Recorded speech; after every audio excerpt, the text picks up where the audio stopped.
L'année dernière, j'ai fait un voyage en solo à Salt Lake City.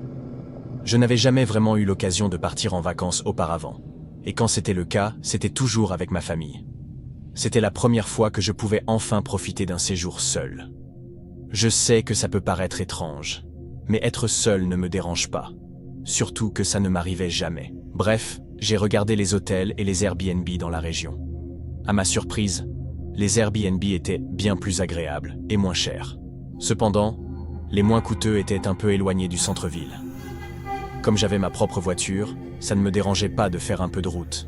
Alors j'ai choisi un Airbnb de bonne taille. Il était petit, mais la cuisine et la chambre étaient énormes pour une seule personne, ce qui était tout ce qui comptait pour moi. Je suis arrivé tôt le matin. Le propriétaire m'a envoyé le code par message. Et j'ai amené toutes mes affaires à l'intérieur. C'était vraiment sympa. Bien mieux que le petit appartement que je partageais avec mon colocataire. Une fois installé, je me suis affalé sur le canapé et j'ai allumé la télé. Après 10 heures de route, j'avais hâte de me détendre et de profiter du calme. Je me suis rapidement endormi, mais comme il était encore tôt, mon corps s'est réveillé quelques heures plus tard. Il faisait nuit, la télé était toujours allumée. J'ai attrapé la télécommande et l'ai éteinte. Je me suis levé pour aller chercher un verre d'eau avant d'aller me coucher.